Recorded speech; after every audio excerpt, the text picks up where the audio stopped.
Aujourd'hui, on était venu pour voir l'effectivité de la reprise qui était prévue le 16 aujourd'hui. Donc le personnel enseignant comme le personnel administratif, technique et de services sont déjà sur place depuis avant-hier au complet. On était venu aujourd'hui pour voir avec les étudiants. On est dans le nouveau site. On a constaté qu'au niveau de l'ex-Diatara, il y a des collègues qui sont en train de faire cours, de même qu'ici au niveau du nouveau site. Mais on a constaté une affluence vraiment faible des étudiants.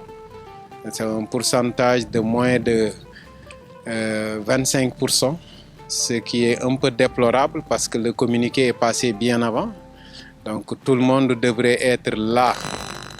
Mais on a constaté cette faible affluence. Et les étudiants nous ont fait part qu'il y a un problème de transport qui s'est posé pour arriver au nouveau site, mais qu'on est en train de régler avec le rectorat et le CROUS.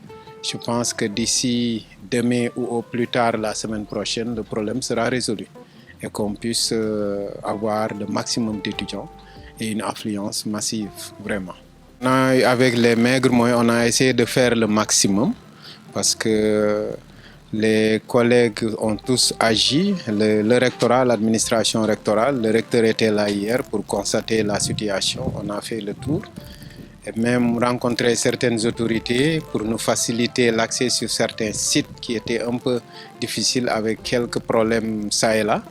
Maintenant, on espère que ce sera réglé, mais le plus gros problème, c'est qu'il y a toujours des travaux au niveau du site. Les chantiers sont en poursuite et qu'on a constaté qu'il y a quelques problèmes, quelques tranchées qui ont été creusées, mais on essaie de faire avec et d'essayer de voir d'ici la semaine prochaine s'il peut finir la partie où nous avons les 3 amphis. Ça fera vraiment du bien et essayer de compléter le désherbage, mais les étudiants ont promis d'aider avec les structures locales qui sont au niveau de la ville. On va saisir les autorités pour nous appuyer en matériel et en personnel pour pouvoir faire le désherbage complet.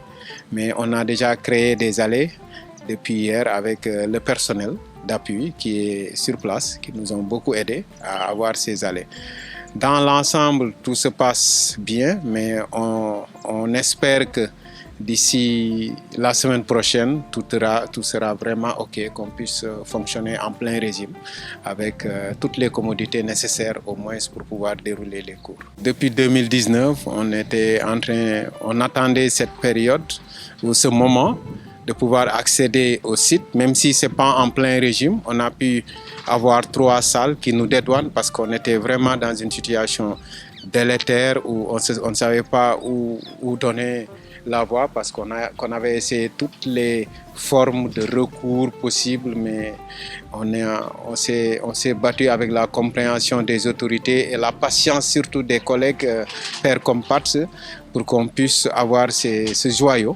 Et c'est une fierté. Nous maintenant on lance un appel aux étudiants et à tout le monde de préserver ce joyau parce que c'est une chance d'avoir des bâtiments de ce niveau aux normes internationales, parfois même meilleurs que ce qu'on voit dans les pays développés. Et ça, c'est une chance, il faudra maintenant préserver, faire de sorte que ces bâtiments durent dans le temps.